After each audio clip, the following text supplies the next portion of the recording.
The iron gates groaned as I pushed them open, their sound cutting through the morning fog like a warning I should have heeded.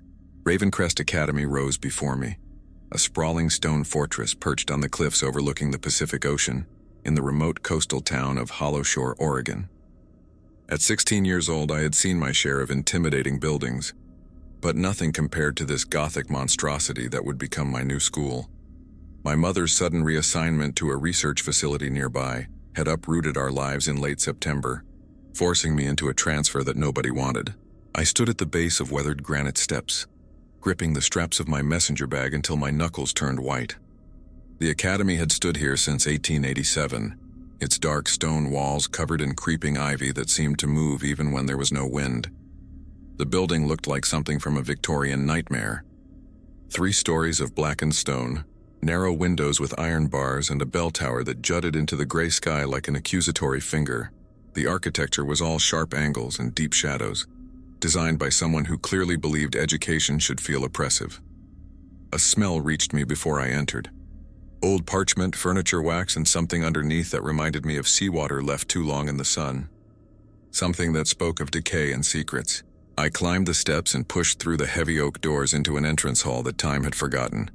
The floor beneath my feet was marble, cracked and stained with age.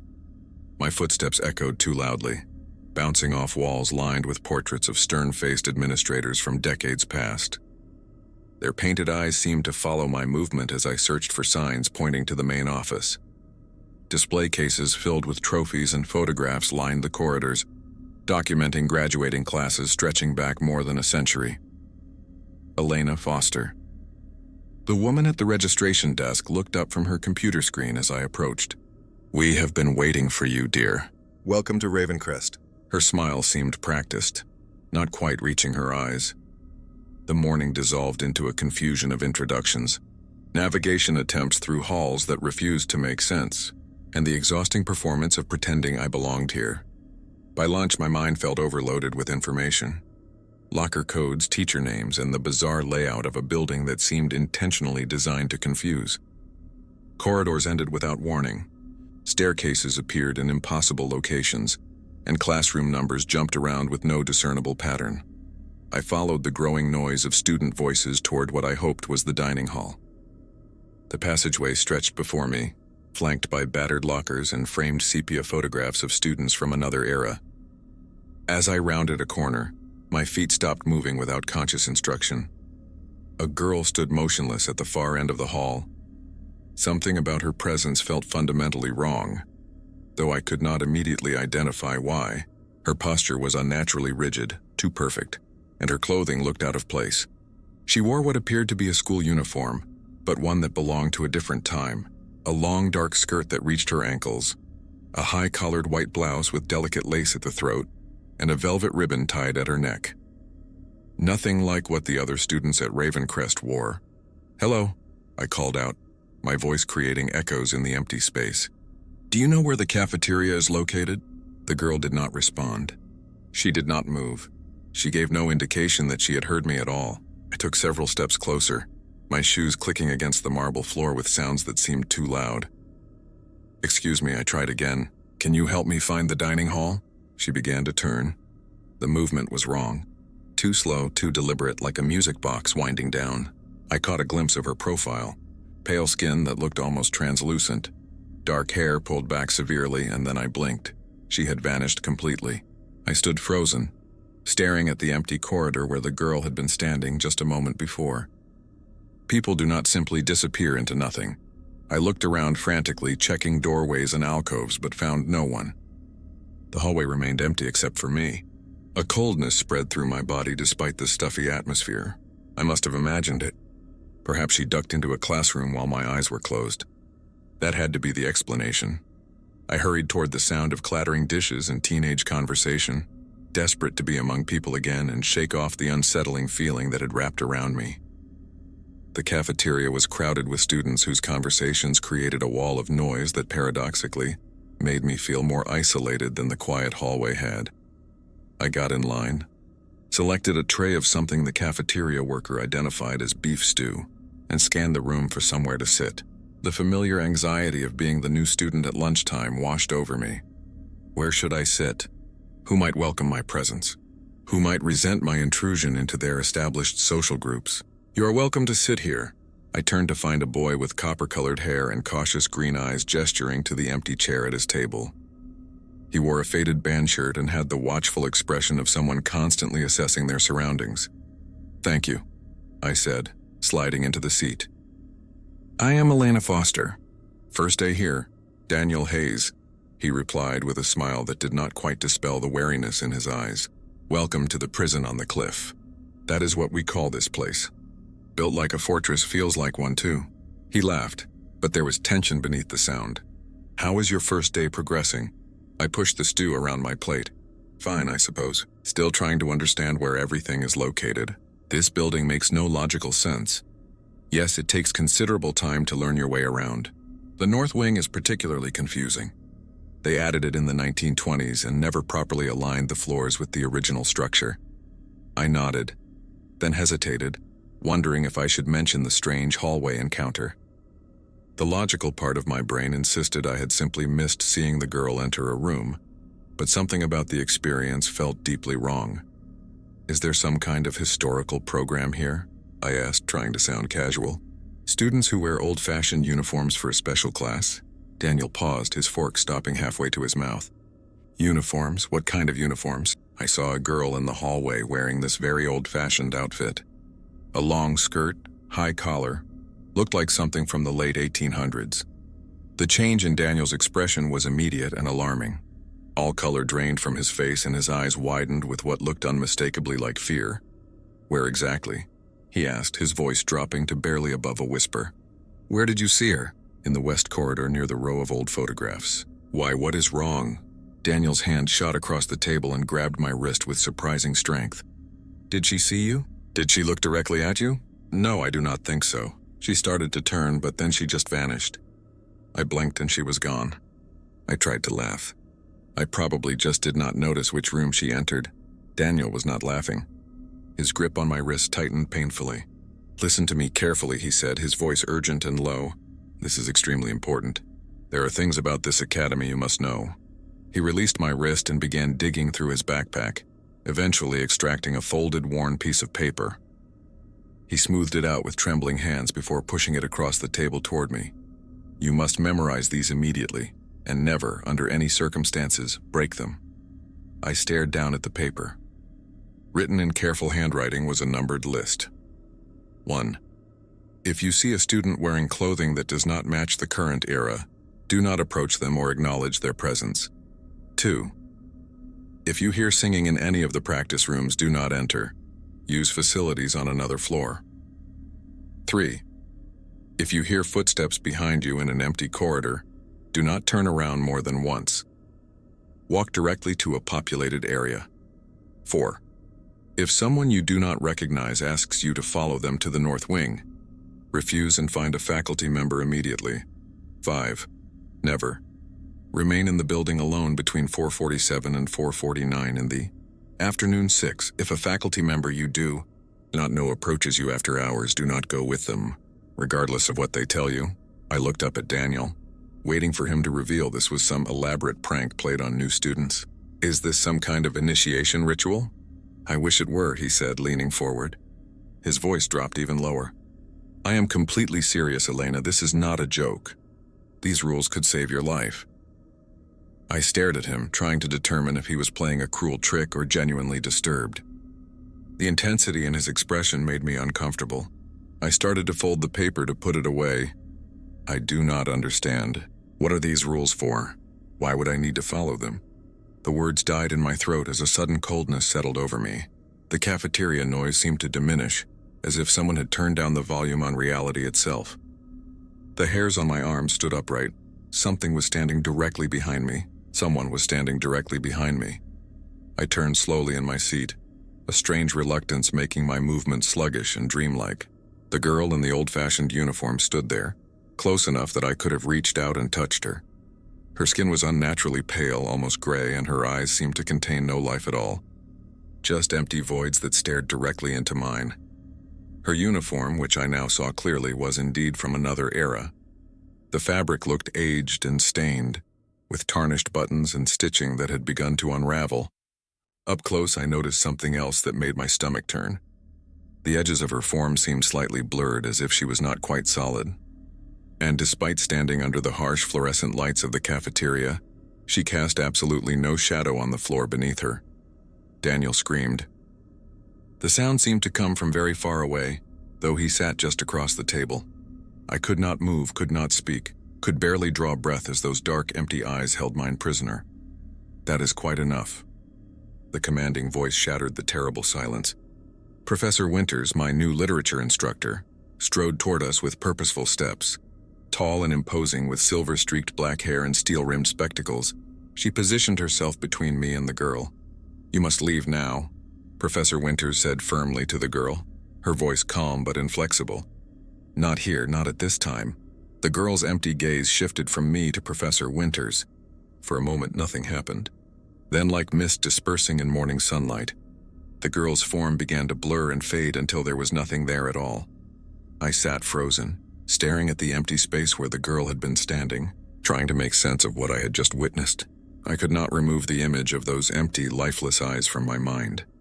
All night I tossed and turned, my dreams filled with lace collars and blurred edges, and the way Professor Winters had made that thing disappear. I kept trying to convince myself there was a rational explanation, but rationality did not explain how a girl could vanish into thin air. My first class passed in a fog as I replayed the previous day's events. The list Daniel had given me sat folded in my pocket. I had read it at least 20 times since yesterday, wondering if my new classmate was orchestrating an elaborate prank, or if Ravencrest Academy was actually something I could not bring myself to name. Ghost stories belonged around campfires and at sleepovers, not in real life.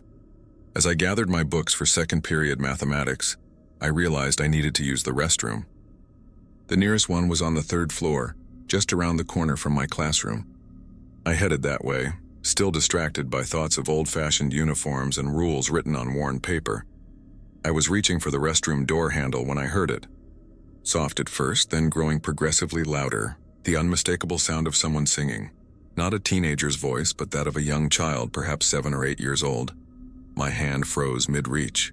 Rule number 2 from Daniel's list flashed in my mind. If you hear singing in any of the practice rooms, do not enter. Use facilities on another floor. I backed away from the door, my skin erupting in goosebumps. The singing intensified, becoming more passionate and desperate. The melody was beautiful but wrong somehow, with notes that did not quite fit together properly. It sounded so real, so achingly beautiful. "Hello," I called out, immediately regretting it. "Is someone in there?" The singing stopped abruptly. Complete silence followed for 3 long seconds. Then came a small voice, high-pitched and trembling. "Help me. Please help me. I am so alone." Every instinct urged me to push open the door and help whoever was inside. But the image of the girl with no shadow flashed in my mind. I took another step backward, then another. "I can find a teacher for you," I offered, my voice shaking. The singing resumed, louder this time, transforming into something that did not sound entirely human. There was something off about it. Too perfect, too calculated. The notes rose and fell in a pattern that made my skin crawl. "Please," the voice begged. "I have been waiting so long." I turned and walked away, each step harder than the last. The singing followed me down the corridor, somehow getting louder even as I increased the distance between myself and the restroom. I picked up my pace until I was nearly running toward the stairwell. I used the restroom on the 1st floor instead. It was completely empty and silent. When I returned to class, I could not focus on anything the teacher said. All I could think about was that small pleading voice and how profoundly wrong it had felt. What would have happened if I had opened that door? 3 hours later, I had mostly convinced myself I had overreacted. Perhaps there really had been a lost child, or maybe an upset student. The strange acoustics of the old building could explain why the voice sounded odd. I was letting Daniel's rules and yesterday's bizarre encounter mess with my perception. I headed to lunch, determined to find Daniel and demand better explanations. The corridor leading to the cafeteria was empty, most students already inside eating. My footsteps echoed against the marble floor as I walked, creating that hollow sound unique to old buildings. Then I heard it, another set of footsteps behind me. I turned, expecting to see another student or teacher. The corridor stretched empty behind me, but the footsteps continued. Step, step, step. I stood frozen, listening. The steps were slow, deliberate, and getting progressively closer. Rule number 3. If you hear footsteps behind you in an empty corridor, do not turn around more than once. Walk directly to a populated area. I had already turned once. The rule specified not to turn more than once. Why would that matter? What would happen if I turned again? The footsteps quickened their pace, growing louder and closer. I could not help myself. I spun around again. Nothing was there, but the footsteps kept coming. They sounded heavier now, with a strange scraping quality, like someone dragging something heavy across the floor. Fear shot through me like an electric shock. I broke into a run, heading straight for the cafeteria doors. The footsteps matched my pace, breaking into a run as well, faster and faster, closing the distance between us. Something icy brushed against the back of my neck. I slammed through the cafeteria doors, nearly tripping over my own feet. The noise and warmth of the crowded room hit me like a physical force. Dozens of students sat eating and talking, completely normal, completely unaware. The footsteps had stopped. I stood just inside the entrance, breathing hard, my hands shaking. No one seemed to notice my panic. I glanced back at the doors, half expecting to see someone or something burst through after me. "Are you all right, sweetheart?" I turned to find Mrs. Chen watching me from behind the food counter. She was a petite older woman with kind brown eyes and observant features. She wore the standard cafeteria uniform with a brightly colored scarf draped over it. I had not spoken with her before, but I recognized her from yesterday's lunch service. Something in her expression told me she understood exactly what had happened. My voice cracked. I heard footsteps behind me, but no one was there. Without a word, Mrs. Chen lifted the counter divider and walked out into the cafeteria. She moved with unexpected grace, coming to stand beside me. She positioned herself between me and the corridor doors. "You stay right here with me for a moment." "Child," she said, her voice gentle but firm. She began to hum softly, so quietly I could barely hear it at first. It was an old melody, one I vaguely recognized but could not name. As she hummed, her eyes remained fixed on the cafeteria doors, watching and waiting. The temperature near the doors seemed to drop. I could see my breath forming small clouds in the air, though no one else in the cafeteria appeared to notice anything unusual. Mrs. Chen's humming grew slightly louder, her voice carrying power in each note. The melody felt ancient and somehow protective, like an invisible shield being constructed from sound. We stood that way for nearly a minute, her humming and watching, me trying not to fall apart from fear. Then, as suddenly as it had begun, the cold spot near the doors disappeared. Mrs. Chen's shoulders relaxed slightly, and she ended her melody. "It has gone now," she said simply, turning to look at me. "You remembered the rules. That is good. But you turned around more than once, did you not?" I nodded, embarrassed and confused. "How did you know? And what was that following me?" Mrs. Chen patted my arm gently. "There are things in this academy that do not follow the same rules we do. Some are just lost. Others are more persistent." She looked me directly in the eyes. "You are safe to go now, but always remember those rules, Elena. They are not suggestions. They are survival instructions." She gave my shoulder a gentle squeeze before returning to her position behind the counter, leaving me standing alone with more questions than answers, but somehow knowing I had just been protected from something I could not begin to understand. That same afternoon, I tried to focus on schoolwork to distract myself from what had happened with Mrs. Chen in the cafeteria. Between the girl in the old uniform yesterday, the singing in the restroom, the invisible footsteps, and Mrs. Chen's protective humming, I felt like I had stumbled into some kind of waking nightmare. But I had a history project due on Friday. And supernatural weirdness or not, I did not want to fall behind during my first week. The library seemed like the safest place to work for a while. It was quiet, well lit, and filled with other students. Safety in numbers, correct? The Ravencrest Academy Library occupied most of the East Wing's second floor, with tall arched windows and wooden shelves that reached nearly to the ceiling. It smelled like old leather and furniture polish. I found a secluded study table tucked between the history and reference sections, surrounded by books with cracked spines and faded covers. Perfect. I spread out my notes and textbook, determined to make progress on my Oregon history project. For about 20 minutes, everything was normal. The only sounds were pages turning, the occasional cough, and the soft clicking of computer keyboards. I actually managed to lose myself in reading about the Lewis and Clark expedition, forgetting momentarily about vanishing girls and phantom footsteps. Then the temperature dropped. It was not gradual. One moment I was comfortable, and the next I could see my breath forming little clouds in front of my face. My skin prickled with goosebumps, and the air felt dense, like it had gained physical weight. Something was profoundly wrong. I slowly looked up from my textbook, the hair on the back of my neck standing upright. He stood near the periodicals section about 30 feet away, a tall man in formal attire that looked straight out of the 1880s. He wore a long black coat, dark trousers, and carried a walking stick with an ornate silver handle. But it was his eyes that made my stomach twist with dread, pale gray and piercing, fixed directly on me with an intensity that felt physical, like being pinned to my chair by an invisible force. Unlike the girl in the uniform, there was nothing confused or lost about this man. His gaze was deliberate, calculating, predatory. He knew exactly what he was doing. The man took a step forward, tapping his walking stick against the wooden floor. The sound echoed much louder than it should have. Tap, tap, tap, rule number 4 flashed in my mind. If someone you do not recognize asks you to follow them to the north wing, refuse and find a faculty member immediately. He had not spoken yet, but everything about his posture and gaze communicated that he wanted me to come to him. I started gathering my books with shaking hands, trying not to make eye contact again. My notebook slipped from my fingers and papers scattered across the floor. When I looked up, he had moved closer. Much closer. How had he crossed 15 feet so quickly and silently? Tap, tap, tap. His walking stick struck the floor with each slow, deliberate step. I abandoned my fallen papers and grabbed my messenger bag, clutching it against my chest like a shield.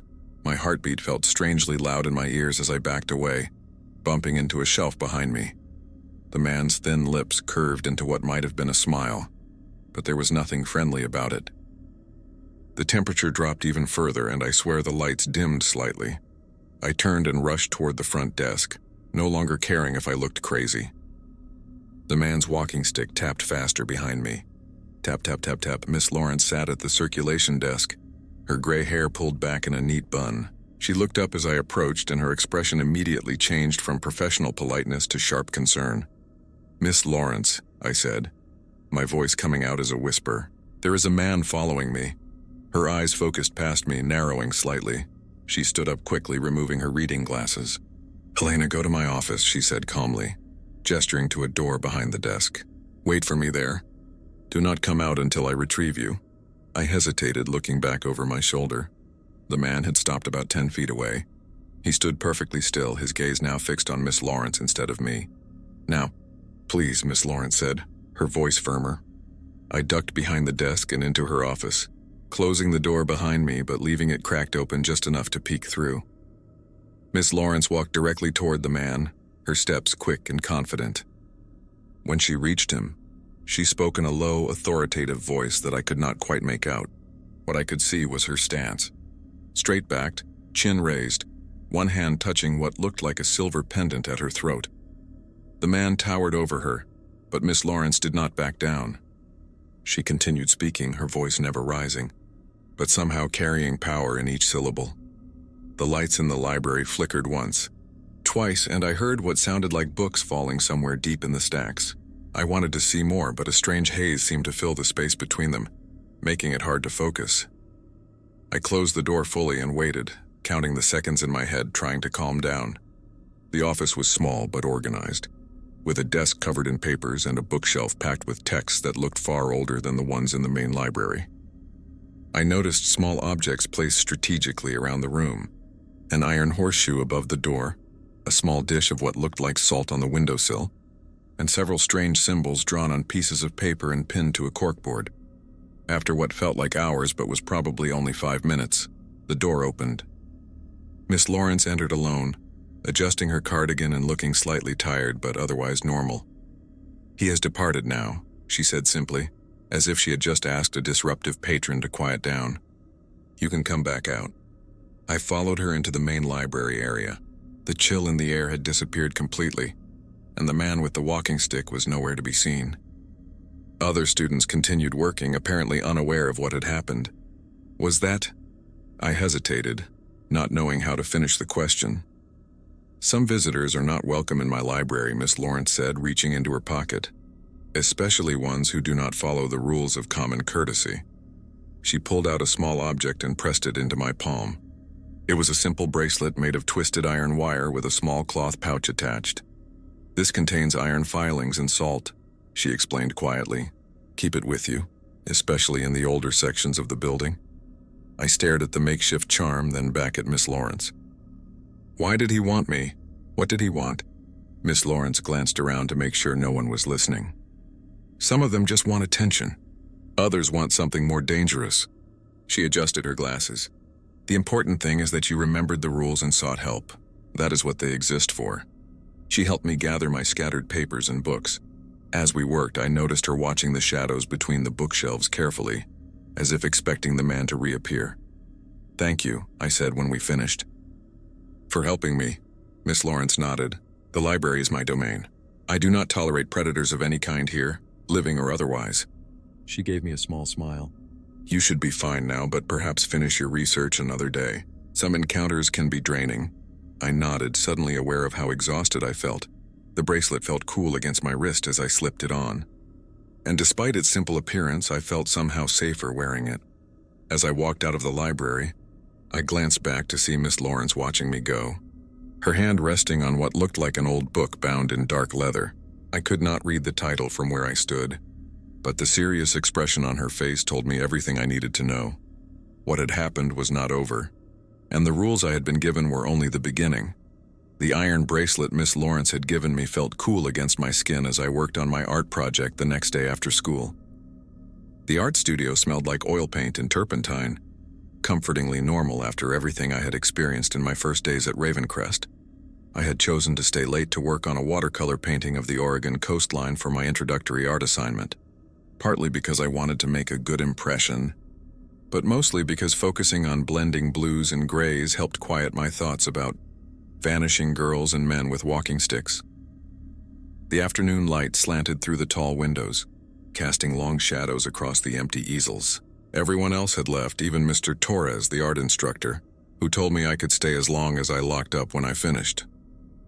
The solitude felt peaceful rather than threatening. I lost myself in adding tiny white highlights to the waves, trying to capture the movement of water with each brushstroke. I only stopped when my hands started to cramp. Stretching my fingers, I looked up at the old analog clock above the supply cabinet and felt a jolt of alarm. It was exactly 4:47. Rule number 5 from Daniel's list flashed in my mind. Never remain alone in the building between 4:47 and 4:49 in the afternoon. "Damn it," I muttered, quickly setting down my brush. I grabbed a paper towel to wipe my hands and started shoving supplies into my messenger bag, not bothering to clean my palette properly. The peaceful feeling had vanished, replaced by a creeping unease that made my skin prickle. I did not know what happened at 4:47, but after the footsteps in the corridor and the man in the library, I was not taking any chances. The corridor outside the art studio should have been empty and silent. It was not. As soon as I stepped through the doorway, I knew something was profoundly wrong. The building felt different, heavier somehow, like the air had thickened into something more substantial. A chill ran across my skin despite the warm September afternoon. The familiar smell of furniture polish and old books was still there, but underneath it was something else. Something stale and wrong, like earth from a grave, and there were students walking through the halls. At first glance, it looked normal. Teenagers with bags moving between locations. But school had ended over 2 hours ago. The only people who should have been around were those in after-school activities, and they would be in their designated rooms, not wandering the corridors. I stood frozen, watching them. They moved too slowly, their steps deliberate but somehow off rhythm. Their faces were too pale, with a strange bluish tint under the fluorescent lights. But what really made my stomach twist was their clothing. Some wore styles from the 1980s, others from the 1960s or 1970s. And one boy near the water fountain was dressed in what looked like clothing from the 1920s. None of them looked at me. They moved through the corridor as if following paths they had walked countless times before, their eyes fixed straight ahead or down at books they carried. I needed to get out immediately. I turned toward the main exit, walking as quickly as I could without running. The corridor seemed longer than I remembered, stretching endlessly ahead of me. My footsteps echoed loudly against the marble floor, but the other students made no sound at all. A hand grabbed my arm, yanking me sideways with unexpected force. I stumbled, nearly falling as I was pulled through an open doorway. The door slammed shut behind me and I heard the distinct click of a lock. "Are you trying to get yourself killed?" Professor Winters stood in front of me, her normally composed face tight with concern. She looked different. Her hair was slightly disheveled, her jacket unbuttoned, and there was an intensity in her eyes I had not seen before, not even when she had confronted the girl in the uniform. I lost track of time, I stammered, my heart racing. I was working on an art project and then it was 4:47. "That is why the rules exist, Elena," she cut me off, checking her watch. "That is why we created them." She moved to the windows that looked out into the corridor and quickly pulled down the blinds. "Stay away from the windows until it passes. What is happening?" I asked, my voice barely above a whisper. "Who are those people out there?" Professor Winters did not answer immediately. She moved around the classroom, which I now recognized as her literature room, checking the windows and the back door that connected to a supply closet.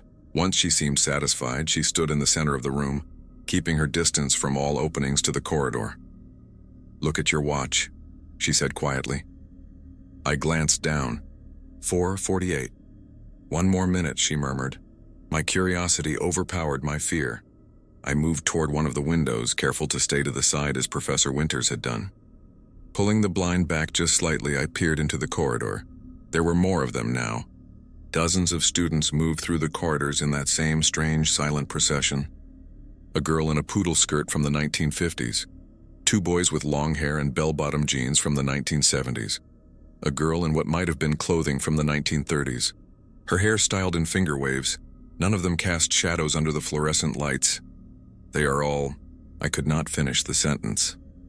"Students," Professor Winters said softly, coming to stand beside me but careful not to look directly out the window. "Students who never left. They are deceased," I whispered the word, finally allowing myself to say it. She nodded. "Between 4:47 and 4:49, the academy belongs to them. It has been that way as long as anyone can remember." A boy walked directly past our window, his face inches from mine, separated only by the glass. He wore clothing that could have been from any decade, but his skin had that same unnatural pallor as the others. His eyes stared straight ahead, unseeing. "Why those exact times?" I asked, unable to look away from him. The original building was completed in 1887. On the first day of classes, there was a collapse. It started at 4:47 in the afternoon, and by 4:49, the first student had perished. A young girl who got trapped beneath falling beams.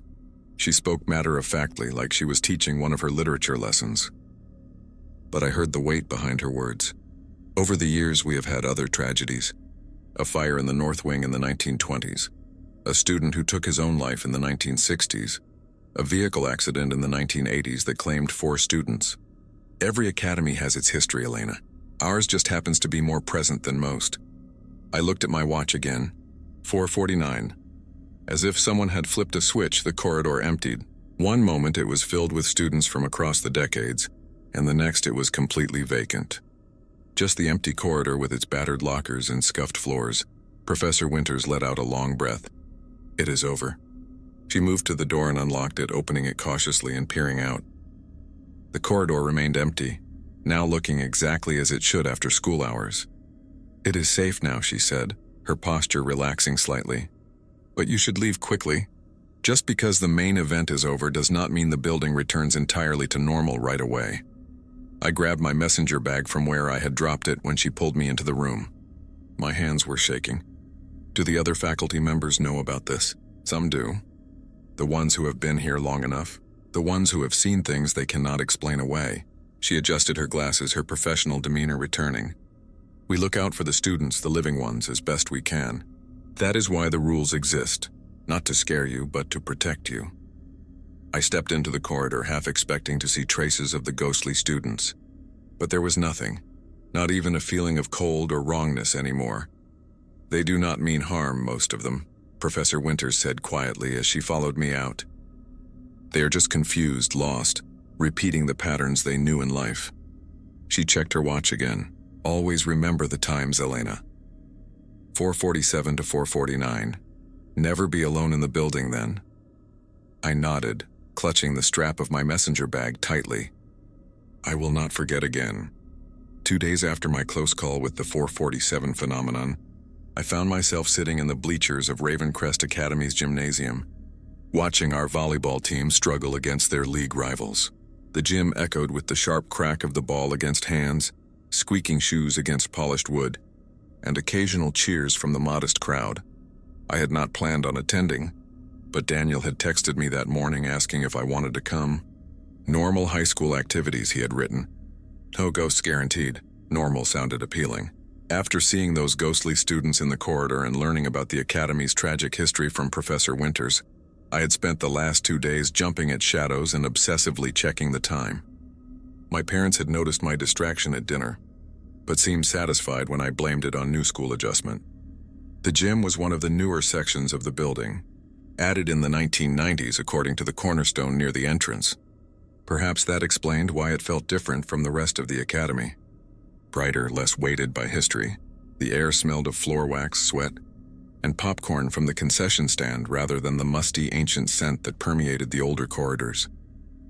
Daniel had needed to leave early to help his father with something, but I decided to stay until the final point. It seemed important to act like a normal student supporting my new classmates, even if everything about Ravencrest Academy was far from normal. Besides, the longer I stayed in the crowded, well-lit gym, the longer I could avoid the empty corridors and whatever might be waiting in them. Our team lost by 15 points, but the players and remaining spectators did not seem too disappointed. Volleyball season had just started, and from what I had overheard, their real competitive matches would not happen until after winter break. I waited while the bleachers emptied, taking my time gathering my jacket and bag. By the time I headed toward the exit, the gym had cleared except for a few players talking with their parents and the custodian starting to clean up. The corridor outside the gym was dimly lit, with every other fluorescent light turned off to save energy after hours. The crowd had disappeared quickly, leaving the passageway eerily quiet compared to the noise of the match. My footsteps echoed against the tile floor as I walked toward the main exit. I was checking my phone to text my mother that I was heading home when I heard the click of heels against the floor behind me. "Young lady, where do you think you are going?" I turned to see a woman I did not recognize walking toward me with quick, precise steps. She wore a knee-length dress with a fitted waist and full skirt that looked straight out of the 1960s, along with sensible heels and cat-eye glasses. Her hair was styled in a neat professional updo that did not move as she walked. She carried a small stack of papers clutched against her chest. "The exit," I said cautiously, remembering the rules Daniel had given me. "The match is over." "That is not what I asked." Her voice was crisp and formal, each word precisely enunciated. "Students are not permitted to wander the corridors without proper authorization after school hours." She stepped closer, and I noticed how her eyes seemed unnaturally bright under the fluorescent lights, almost as if they were reflecting more light than they should. "I am Mrs. Brennan," she continued, "and I need you to come with me to the principal's office immediately." A chill ran down my spine that had nothing to do with the corridor's temperature. Something about her felt profoundly wrong. The outdated clothes, the too perfect posture, the way she spoke like she was reading from a disciplinary handbook from decades ago. Rule number 6 flashed in my mind. If a faculty member you do not know approaches you after hours, do not go with them, regardless of what they tell you. "What is the disciplinary issue?" I asked, taking a small step backward. Mrs. Brennan's lips thinned with disapproval. "Your hair is completely inappropriate. Young ladies must wear their hair properly pinned. Principal Henderson will decide your punishment." I glanced at my loose hair, then back at her. Her expression did not change, did not acknowledge the absurdity of what she had said. "I need to call my parents first," I said, remembering Professor Winter's advice about always having an excuse ready. "They are expecting me home right after the match." Mrs. Brennan took another step toward me. "That will not be necessary. This is an academy matter, not a family one. Come along now." She reached for my arm. I backed away quickly. "I apologize, but I really must make that call. I will check in with the principal tomorrow morning." Her face changed then, the professional mask slipping to reveal something desperate and confused beneath. "You will come with me now. Students must respect authority." Her voice had taken on a strange mechanical quality, like she was reciting lines she had said thousands of times before. "I am sorry, Mrs. Brennan, but I cannot." I turned and walked as quickly as I could without running toward the academic wing. Professor Winters often stayed late grading papers. I had seen her in her classroom when I was working on my art project. If anyone would know what to do about a teacher from the 1960s, it would be her. I heard Mrs. Brennan's heels clicking behind me, following at the same measured pace. She did not call out again or try to catch up, but she did not stop either. I turned the corner into the literature department corridor and broke into a run. Light spilled from Professor Winters' classroom door, a beacon of safety in the darkened passageway. I rushed inside without knocking. Professor Winters sat at her desk, surrounded by stacks of papers, red pen in hand. She looked up in surprise as I burst in. "Elena, what is happening?" "There is a teacher following me," I said breathlessly. "Mrs. Brennan. She wants me to go to the principal's office for a hair violation, but my hair is fine and she looks like she stepped out of the 1960s, and her eyes are wrong, and I remembered Rule 6. Professor Winters was on her feet before I finished speaking. She moved past me to the door, closing it firmly and turning the lock. Her face had gone from surprise to serious in an instant. "You did exactly right," she said quietly. "Stay here." She moved to the window in her door and looked out into the corridor. I stayed back, not wanting to see if Mrs. Brennan was still there. After a long moment, Professor Winters' shoulders relaxed slightly. She turned back to me. "She has departed. For now, who is she?" I asked, though I already suspected the answer. Professor Winters gestured for me to sit down. She removed her glasses and pinched the bridge of her nose, suddenly looking tired. "Catherine Brennan taught mathematics here from 1961 to 1964, she said. She was known for being extremely strict about appearance standards and academy rules. She died in an automobile accident on her way home from chaperoning the winter formal. The road was icy, visibility was poor, and she missed a turn." I sank into a chair, my legs suddenly feeling weak. "She is another ghost." "We prefer the term resident," Professor Winters said with a small, sad smile. "Some of our supernatural residents are aware of their situation. Others, like Mrs. Brennan, are caught in loops, reliving aspects of their former lives without understanding that they have passed on. She genuinely believes she is still a teacher with authority and responsibility. She wanted me to go with her to the principal's office," I said. "What would have happened if I had?" Professor Winters' expression grew more serious. "Nothing good. At best, she would have led you around in circles, growing increasingly frustrated when she could not find an office that no longer exists as she remembers it. At worst," she trailed off, "let us just say that spirits who do not know they are deceased can become unstable when confronted with evidence that contradicts their reality." She began gathering her papers, organizing them into a neat stack. "I will walk you to your car. It is not safe for you to be alone in the building right now. Is Mrs. Brennan dangerous?" I asked as she packed her briefcase. "Not intentionally," she said carefully. "But imagine the confusion and frustration of trying to do your job day after day, while the world around you keeps changing in ways you do not understand. People ignore you. Rooms are not where they should be, and nothing makes sense anymore." She closed her briefcase with a click. That kind of confusion can sometimes turn to anger. We walked together through the empty corridors, Professor Winters staying slightly ahead of me, her eyes constantly scanning doorways and intersections. The building felt different at night. The shadows deeper, the silence heavier. "Why are there so many of them here?" I asked quietly. "I have never experienced anything like this before, and I have been in old buildings." Professor Winters nodded as if she had expected the question. "Ravencrest is not just any old building. The land it was built on has a complex history." She paused at a corner, checking the connecting corridor before continuing. "Before the academy, this land was used as a quarantine facility during the smallpox outbreak of 1862. Before that, it was part of a logging camp with its own troubled past." We reached the side door that led to the student parking lot. Through the glass, I could see my car sitting alone under a street lamp. Professor Winters pushed the door open and held it for me.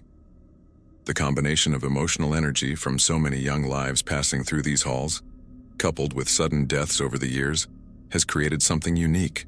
She continued as we walked to my car, a sort of permanent connection between the world of the living and those who have passed but have not moved on. Most academies might have a ghost story or two. We have a community of them. We reached my car and I fumbled in my bag for my keys. Is that why you and Mrs. Chen and Miss Lawrence know how to deal with them? Why you created the rules? Professor Winters nodded, looking back at the academy building. Light from within spilled out through the windows, making the old stone structure look almost welcoming, despite what we knew existed inside. Every generation of faculty members discovers the truth eventually, she said. Those who can handle it join our efforts to protect the students while respecting the residents who mean no harm. The rules have evolved over decades, each one written in response to a particular incident. I unlocked my car and opened the door, but hesitated before getting in. Thank you for explaining, and for walking me out. You are welcome, Elena, Professor Winters said. Drive safely and remember, just because you now know why the rules exist does not make them any less important to follow. I nodded and slid into the driver's seat, watching through the windshield as Professor Winters waited for me to start the engine. As I pulled away, I glanced in my rearview mirror and saw her still standing in the parking lot, her figure growing smaller as I drove toward the exit. The encounter with Mrs. Brennan had been frightening, but it was also the first time I had met a spirit who was not immediately threatening, just confused and stuck in routines from a life that had ended long ago. I wondered how many others like her walked the corridors of Ravencrest, going through the motions of lives they no longer had, invisible to most, but occasionally breaking through to interact with the living. I arrived at the academy nearly an hour early the next morning. The memory of Mrs. Brennan's unnaturally bright eyes and clicking heels still fresh in my mind. Professor Winters had texted me last night after I got home, asking if I could meet her before classes started. I think it is time you understood what is really happening at Ravencrest, her message had read. The morning air was cool as I walked from the parking lot to the main entrance. Most of the spaces remained empty this early, with only a handful of faculty cars scattered across the asphalt. The academy looked almost peaceful in the soft morning light, its stone exterior and arched windows giving no hint of the supernatural residents that walked its corridors. I found Professor Winters waiting in the main entrance hall, leaning against one of the trophy cases and checking her watch. She straightened when she saw me, her expression a mixture of concern and something that looked like approval. "Thank you for coming early," she said, her voice echoing slightly in the empty space. "Did you have any more encounters after I walked you to your car last night?" "No," I said. "Just strange dreams about Mrs. Brennan chasing me through corridors that kept changing." She nodded as if this was an expected response. "Your mind processing what happened. That is normal." She gestured for me to follow her. "Come with me. There are some people I would like you to meet." We walked past the administrative office where I had first checked in upon my arrival at Ravencrest. Professor Winters led me down a short passageway I had not noticed before, tucked behind the main reception area. At the end was an unmarked door that looked like it might lead to a storage room. This used to be the original headmaster's office back when the academy first opened, Professor Winters explained as she pulled out a key. Now it serves a different purpose. The door swung open to reveal a room that definitely was not being used for storage. It was roughly the size of a classroom, but felt cozier with a large rectangular table at its center surrounded by mismatched chairs. Bookshelves lined the walls, crammed with old volumes, folders, and what looked like journals. A large corkboard covered one wall, pinned with maps of the academy from different eras, newspaper clippings, and photographs.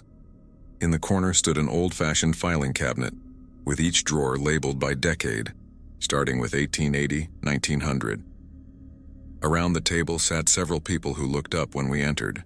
Daniel was there, which surprised me, even though it probably should not have.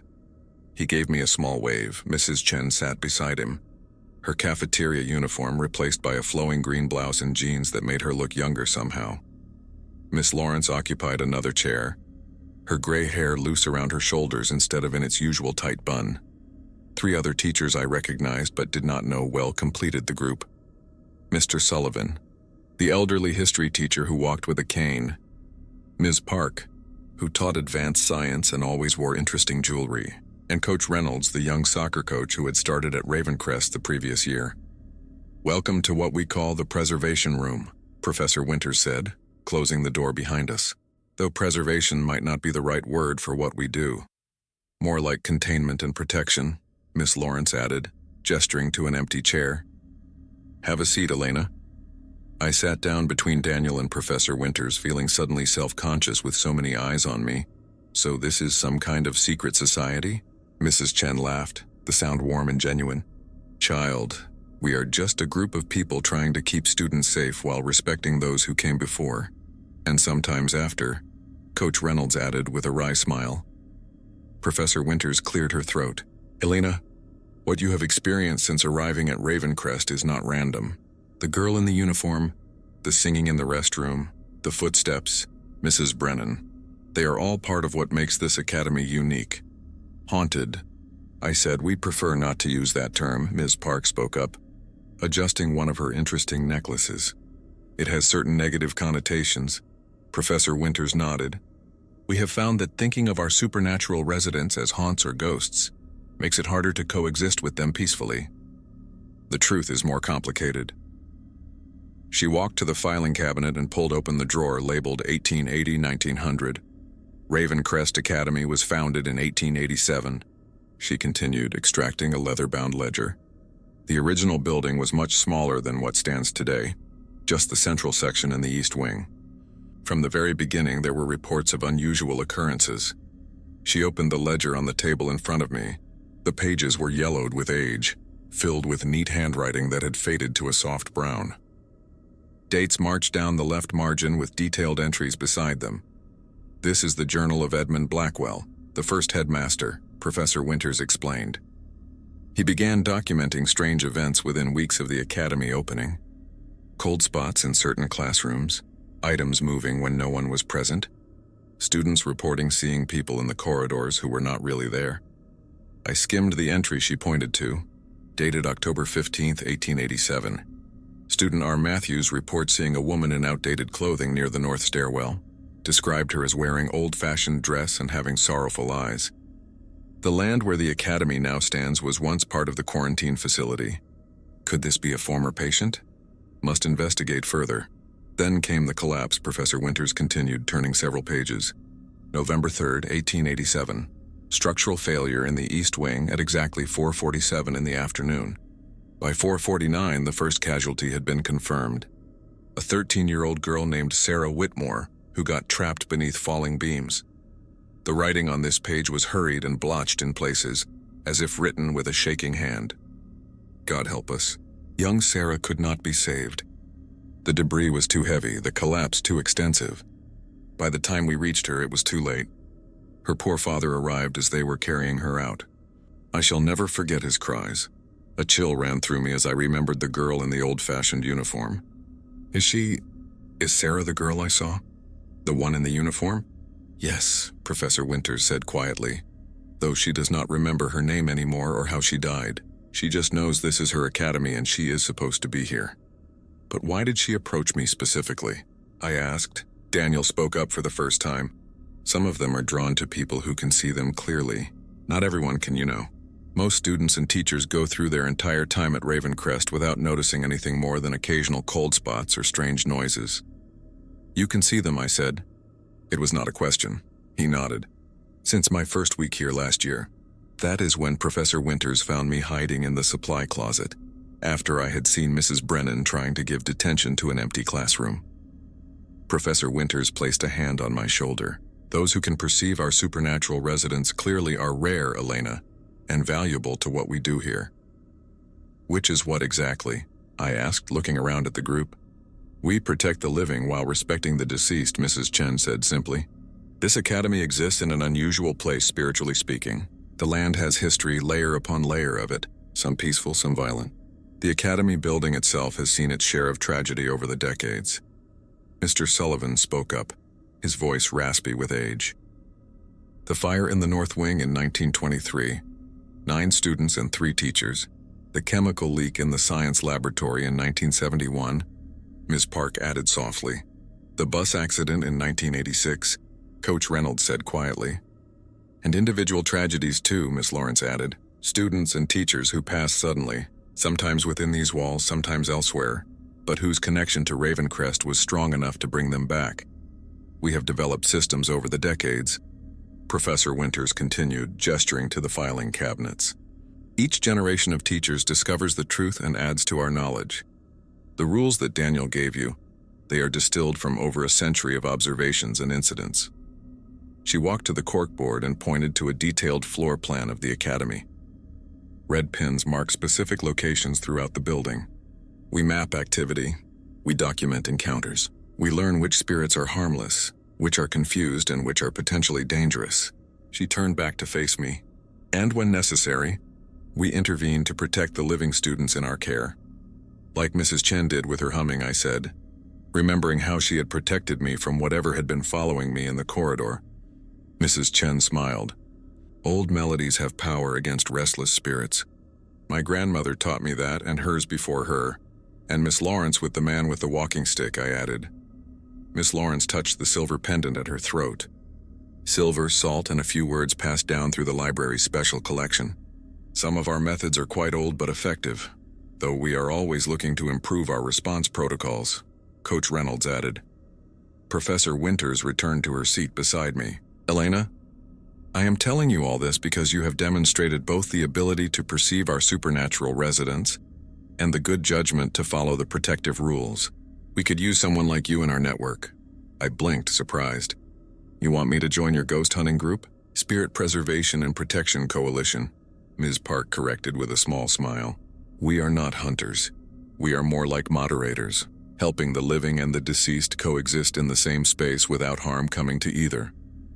Most of our residents are not malevolent, Professor Winters explained. Sarah, the girl in the uniform, is just confused and lonely. Mrs. Brennan is stuck in her routines, unable to move on. They do not mean harm, though they can cause it unintentionally. And the dangerous ones? I asked, like the man with the walking stick. The mood in the room shifted subtly. Professor Winters and Miss Lawrence exchanged glances.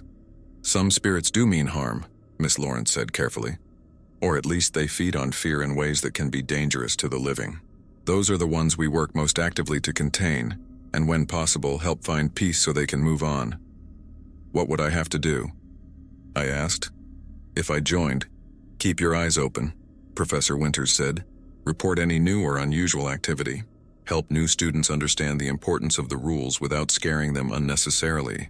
Occasionally assist with specific protective measures when we need extra hands. Like I do, Daniel added. It is not that different from what you have already been doing, just more organized. You do not have to decide right away, Mrs. Chen said, her voice gentle. We understand this is a lot to take in. You can also choose to simply continue following the rules as a regular student, knowing what you now know. A movement in the doorway caught my attention. I turned to see the girl in the old-fashioned uniform, Sarah, standing just inside the room. Her form was less solid than when I had seen her in the cafeteria, more like smoke shaped into a human figure. Her eyes, those dark empty pools, looked different now, not threatening but sad. Deeply sad, with a loneliness that made my chest ache. The adults followed my gaze and Professor Winters stood slowly. It is all right, Sarah, she said softly. Elena is with us. She is safe. The girl's eyes fixed on me, but there was no cold sensation this time. No feeling of being frozen in place. She looked young. Just a child who died too soon and did not understand what had happened to her. Sarah nodded once. A small formal gesture, and then her form became less distinct, fading like morning mist until she was gone. She has been watching out for you, Miss Lawrence said. In her own way. But she terrified me in the cafeteria, I said, confused. She does not always know how to communicate, Professor Winters explained. And sometimes when spirits try to warn the living about danger, it comes across as threatening because they are agitated. Warning me about what? I asked. The teachers exchanged glances again. We believe she sensed something was taking an interest in you, Professor Winters said carefully. Perhaps the entity you encountered in the library. Sarah has been at Ravencrest longer than any other resident. She seems to have developed a sort of protective instinct towards students she perceives as vulnerable. I thought about that for a moment, trying to reconcile the frightening figure in the cafeteria with the sad girl I had just seen. It was hard to imagine her trying to protect me, but it made a strange kind of sense. So the academy is not haunted in the way people usually think, I said slowly. It is more like a community, living and deceased sharing the same space. Exactly, Professor Winters said, looking pleased. Most of our supernatural residents are just lost souls who need guidance and boundaries. Not so different from our living students, really. That made me smile despite myself. So if I join your group, I would be helping both the living and the deceased. That is one way to look at it, Mrs. Chen said warmly. I took a deep breath, looking around at the room with its century of records, at the teachers who had taken on this extraordinary additional responsibility, at Daniel, who had faced this same choice last year. I will do it, I said. I want to help. The relief on Professor Winter's face was obvious. Thank you, Elena. We could use another set of eyes, especially ones that see as clearly as yours do. Welcome to the team, Daniel said, bumping his shoulder against mine. Trust me, school gets a lot more interesting when you are part of the Spirit Squad. We do not call ourselves that, Ms. Park said with a sigh that suggested this was not the first time she had had to make this correction. Not officially, Daniel whispered to me with a grin. Professor Winters stood and walked to a cabinet in the corner. There are a few things you should have, she said, opening the drawer and retrieving several items. She placed them on the table in front of me. A small notebook with a black cover, a silver pin shaped like an owl, and what looked like an old-fashioned skeleton key. The notebook is for recording any encounters or observations, she explained. The pin is both a symbol that identifies you to other members of our group and contains a small amount of protective silver. And the key... She paused. The key will open any door in Ravencrest, including this room. Keep it with you at all times. I picked up the key, feeling its weight. It looked ancient, the metal worn smooth in places from countless hands. Thank you, I said, though the words felt inadequate for the trust they were placing in me. The first bell will ring soon, Professor Winters said, checking her watch. We should all get to our regular positions. Elena, we meet here every Thursday after school. Feel free to come to any of us with questions before then. As the group began to disperse, gathering their things and heading toward the door, I remained seated for a moment, looking around at the room that contained so much history, both of the academy and its supernatural residents. I had come to Ravencrest expecting normal high school challenges, making friends, keeping up with classes, finding my place in a new environment. Instead, I had found myself in the middle of something I never could have imagined. But for the first time since seeing Sarah in the corridor on my first day, I did not feel afraid. Confused, yes. Overwhelmed, definitely. But the fear had been replaced by something else. A sense of purpose, perhaps, or belonging. I was not just the new student anymore. I was part of something important, something that mattered. I slipped the key into my pocket, pinned the silver owl to the inside of my jacket where it would not be obvious, and tucked the notebook into my messenger bag. Whatever happened next, I would not be facing it alone. The Thursday meeting came faster than I expected. I spent the days between my initiation and the gathering observing Ravencrest with new eyes, documenting everything in my black notebook. A cold spot near locker 247, the sound of typing coming from an empty classroom, a boy in 1940s clothing who disappeared when I blinked. I was careful to follow the rules, checking my watch obsessively as 4:47 approached each afternoon, making sure I was never alone. I kept the iron bracelet from Miss Lawrence on my wrist and the key in my pocket at all times. Daniel and I had lunch together every day, and he filled me in on some of the more benign residents. There was Mr. Chen, no relation to the cafeteria worker, who had taught chemistry in the 1950s and could sometimes be seen writing equations on the board in the old science wing. There was Margaret, a student from the 1970s who haunted the music room and would occasionally play piano when no one was looking. Most of them are harmless, Daniel explained over chicken nuggets on Wednesday. They're just stuck in their routines. It's the ones who know they're dead that you have to watch out for. Like the man with the walking stick? His expression darkened. Yeah, him especially. Miss Lawrence calls him the collector. He's been here the longest, even longer than Sarah. And unlike the others, he's fully aware of what he is. What does he collect? I asked, though part of me didn't want to know. Students, Daniel said quietly. Or tries to. That's why Rule 4 exists. He tries to lead people to the North Wing, where the fire happened. If you follow him, he trailed off, shaking his head. Let's just say there's a reason some of the deaths at this school are listed as accidents when they might not have been. Thursday afternoon, I arrived at the preservation room to find it already full. The regular members were there, along with two people I hadn't met before. A middle-aged woman with kind eyes and graying hair sat next to Mrs. Chen, and a young man who couldn't have been more than 25 leaned against the filing cabinet. Elena, meet Dr. Patricia Moore, our school counselor, Professor Winters said. And this is James Reeves. He graduated from Ravencrest 5 years ago and comes back to help us when he can. I was in your position once, James said with a warm smile. Scared out of my mind, but determined to help. You'll do fine. Professor Winters called the meeting to order. We have a situation developing that requires our immediate attention. Over the past week, 3 students have reported the same recurring dream. They're being called to the North Wing by someone they describe as a friend who needs help. 2 of them have started sleepwalking toward that section of the building. My stomach dropped. The collector? We believe so, Miss Lawrence said grimly. He's becoming more active, more aggressive. This is the most coordinated effort we've seen from him in years. Who are the students? Coach Reynolds asked. Professor Winters consulted a list. Marcus Chen, sophomore. Lily Brennan, junior, and... She paused, her eyes meeting mine. Sarah Yates, freshman. Wait, I said, sitting up straighter. Lily Brennan? Any relation to Mrs. Brennan? Her great-niece, Dr. Moore said quietly. Family connections sometimes make students more visible to certain spirits.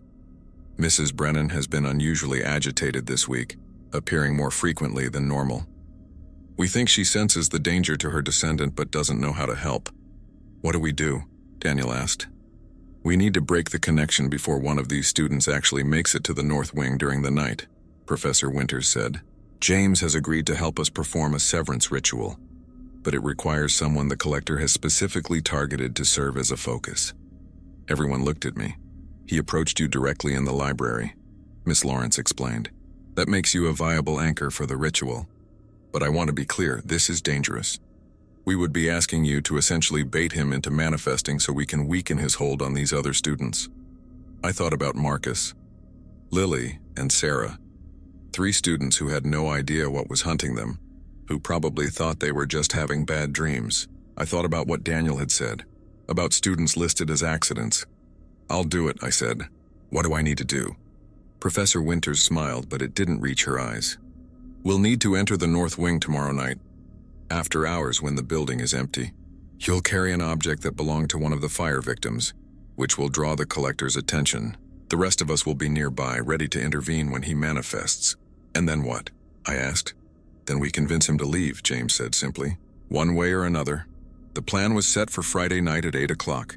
My mother thought I was staying late for a study group, which technically wasn't a lie. I just didn't mention what we were studying. I met the others in the preservation room as the sun was setting, casting long shadows through the academy's windows. The building felt different at night, heavier somehow, as if the darkness brought the spirits closer to the surface of reality. Professor Winters handed me a small object wrapped in cloth.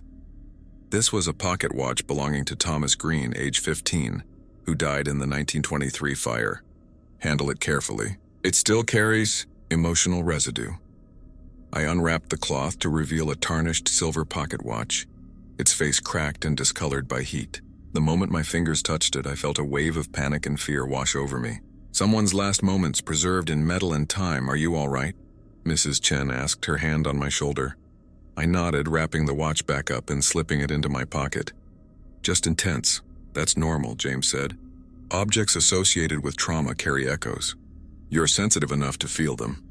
Miss Lawrence handed me a small vial on a chain. Wear this around your neck. It contains salt, iron filings, and lavender. It won't stop the collector, but it will slow him down if he tries to touch you. I put it on, feeling the cool glass against my skin beneath my shirt. Remember, Professor Winters said, looking each of us in the eye, we stay together. No one goes off alone. If Elena signals that she's in danger, we intervene immediately. Our goal is to weaken the collector's connection to the other students, not to banish him entirely. We're not equipped for that. Yet, James muttered. We made our way through the darkened corridors toward the North Wing. The building was officially closed, all lights out except for emergency exit signs that cast everything in a reddish glow. Our flashlights created moving pools of illumination that seemed too small. Against the pressing darkness, the North Wing was separated from the rest of the academy by a set of heavy doors that had been sealed decades ago. Miss Lawrence produced a key and the doors opened with a groan that echoed through the empty halls. The smell hit me first. Smoke even after all these years. Beneath it was something else. The scent of charred wood and a sweetness that made my stomach turn. The air felt thick, resistant like walking through water. "This is it," Professor Winters whispered. "Elena, take the watch out. Let him sense it." I removed the pocket watch from my pocket, holding it in my palm. The metal was warm now, almost hot. Around us, the temperature dropped rapidly. I could see my breath forming clouds in the beam of my flashlight. Then I heard it. The tap of a walking stick against the floor. Tap, tap, tap. He materialized at the end of the corridor, just as I remembered. Tall, imposing, dressed in his formal Victorian attire. But this time his features were clearer, more defined. I could see the cruel set of his mouth, the calculating intelligence in those pale gray eyes. "You came," he said, his voice smooth and cultured, with an accent from another era. How delightful. "And you brought the Green Boy's watch. You cannot imagine how long I have waited to have that returned." "It's not yours," I said, trying to keep my voice steady. "It belongs to Thomas." The collector smiled, and it was the most terrifying expression I had ever seen. "Thomas belongs to me." "They all do. Everyone who died in my fire." "Your fire?" Miss Lawrence stepped forward. "You caused it?" "Of course I did." He sounded almost proud. "I was headmaster here, you know. 1920 to 1923. The students were unruly, disrespectful. They needed to learn the price of disobedience." My blood ran cold. "You killed them on purpose." "I taught them a lesson they would never forget," he said, moving closer. His walking stick tapped rhythmically. "And in death they became perfect students, obedient, eternal mine." "You're insane," Daniel said from behind me. "I am dedicated," the collector corrected. "And now I have the opportunity to expand my collection. 3 new students so eager to help their friend. They will walk into my wing willingly, just as you have done." "That's where you're wrong," James said, stepping up beside me. "She didn't come willingly. She came to stop you." The collector's smile faded. His eyes fixed on James, and recognition flickered across his features. You escaped me once before. And I'm here to make sure others do the same," James said calmly. The temperature dropped even further. Frost began forming on the walls around us, and the collector's form became more solid, more real. "You think you can stop me? This is my domain. These are my halls. I have had a century to grow strong while you are merely mortal." "We're not here to banish you," Professor Winters said, her voice firm. "We're here to set boundaries. The students you've been calling to, they're under our protection." The collector laughed, a sound like breaking glass. "You cannot protect them from their own curiosity, their own willingness to help. They will come to me." "Not if we sever the connection," Mrs. Chen said. She began humming her melody, the same one she had used in the cafeteria. The sound filled the corridor, pushing back against the cold. The collector's form flickered, becoming less solid. "Stop that," he hissed. Miss Lawrence pulled out a small book and began reading in what sounded like Latin. Coach Reynolds and Ms. Park joined in, creating a circle around me and Daniel. Dr. Moore pulled out a bundle of herbs and lit them, the smoke drifting toward the collector. His face contorted with rage. "You dare—" "We dare," Professor Winters said firmly. "This academy does not belong to you. These students do not belong to you. You have no claim here beyond what we allow, and we are revoking your permission to call to the living." The collector's form began to break apart, dissolving into shadow and smoke. But before he disappeared entirely, he lunged toward me, his hand reaching for the pocket watch I still held. "That's mine," he screamed. James grabbed my shoulder and pulled me backward just as the collector's fingers passed through the space where I had been standing. The cold was so intense it felt like burning.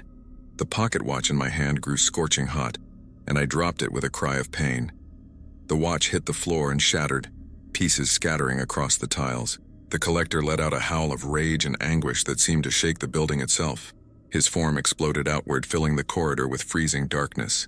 Then just as suddenly he was gone. The temperature returned to normal.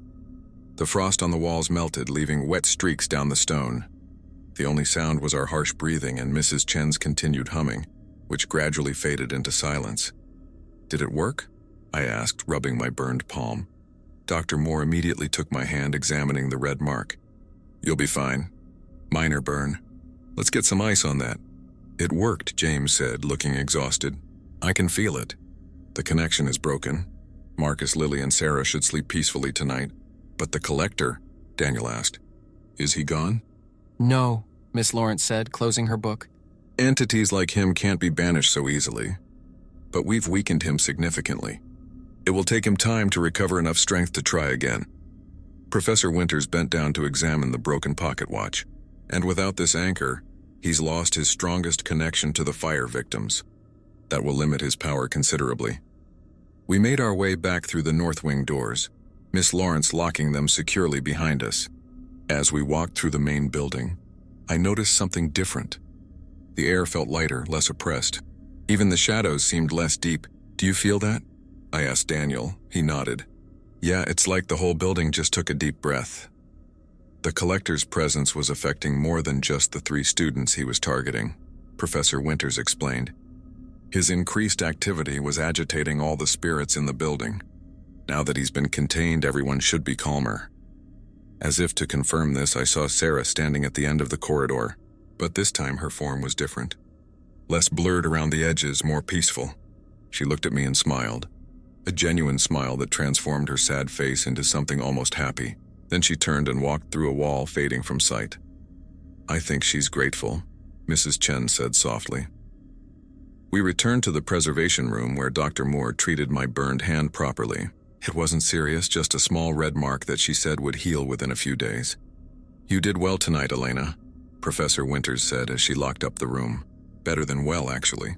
You stayed calm under pressure, followed instructions, and helped us protect 3 students who will never know how close they came to danger."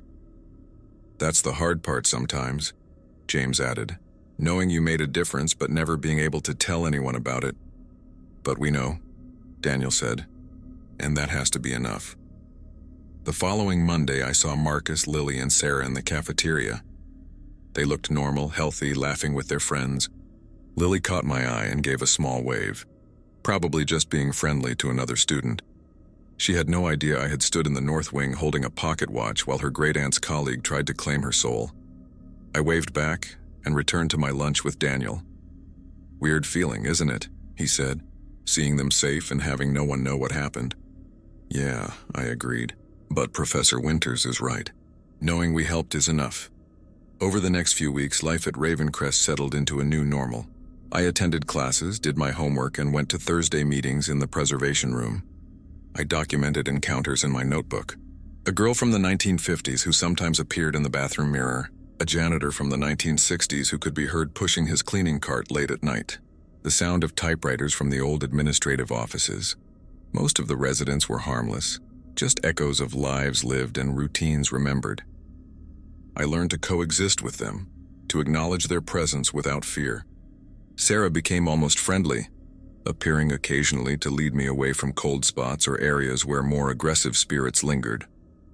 Mrs. Brennan still patrolled the corridors sometimes, but she seemed less frantic now, more peaceful. Once I saw her standing near where I had encountered the collector.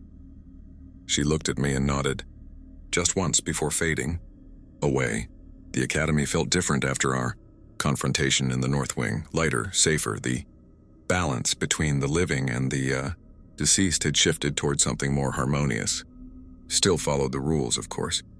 I never stayed alone during the 447 window. I didn't turn around more than once when I heard footsteps. I avoided the practice rooms when I heard singing, but now I understood why these rules existed, and I knew I was part of something larger, something important. On a Thursday in late October, nearly 2 months after my arrival at Ravencrest, I was walking to the preservation room for our weekly meeting when I noticed a new student standing lost in the corridor. She was looking at a map of the school, her expression confused and overwhelmed. "Are you lost?" I asked, approaching carefully. She looked up, relief flooding her face. "Yes. I'm trying to find the library, but this building makes no sense." I smiled, remembering my own first days. "It takes some getting used to." "I'm Elena. When did you start?" "Today," she said. "I'm Jessica. My family just moved here and I'm completely lost." As I walked with her toward the library, giving directions and warnings about which staircases led where, I noticed Daniel waiting at the corner. He caught my eye and smiled, understanding immediately what I was doing, because this was what we did. We helped students navigate not just the physical corridors of Ravencrest Academy, but the invisible boundaries between the living and the deceased. We protected them from dangers they would never see, guided them around pitfalls they would never know existed, and maybe, someday, Jessica would see something she couldn't explain. Maybe she would need the rules that Daniel would give her. Maybe she would join us in the preservation room and help the next lost student who arrived at these iron gates. The academy had stood for over a century, and it would stand for many more. The spirits would remain, caught between worlds, and the living would continue to walk these halls, mostly unaware of what shared their space. But we would be here too. The faculty members who dedicated themselves to protecting both sides. The students who could see clearly and chose to help. Generation after generation, keeping watch, maintaining balance, preserving peace. I dropped Jessica off at the library, where Miss Lawrence greeted her warmly and showed her how to check out books. Then I headed to the preservation room, taking out my key and unlocking the unmarked door. Inside, my friends and colleagues waited. Professor Winters with her journals, Mrs. Chen with her melodies, Daniel with his careful observations. All of us united by the strange gift of sight and the choice to use it well. "Elena," Professor Winters said as I took my seat, "before we begin, there's something we wanted to show you."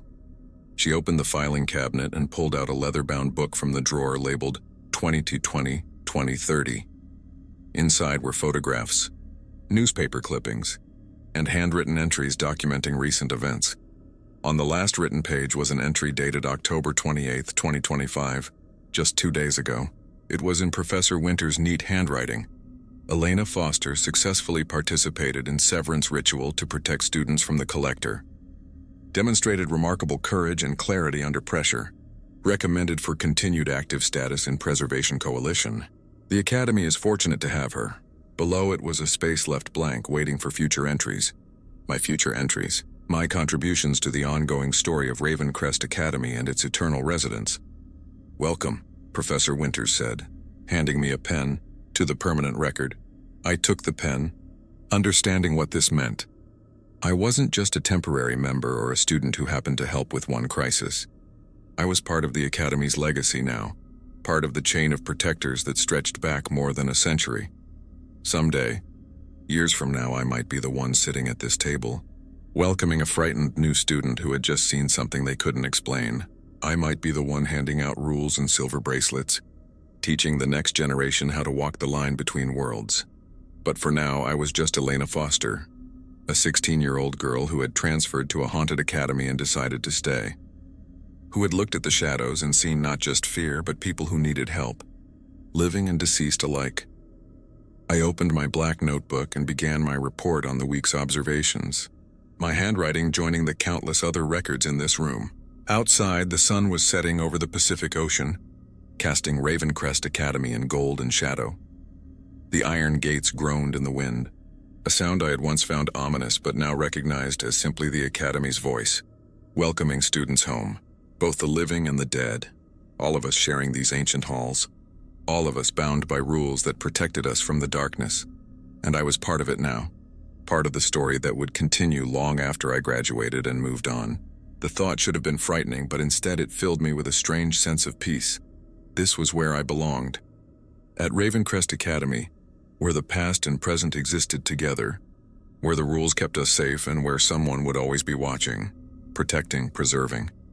The meeting began, and I settled in to listen, my pen ready to add my voice to the eternal record of Ravencrest Academy, where nothing was quite what it seemed and everything mattered more than anyone could know.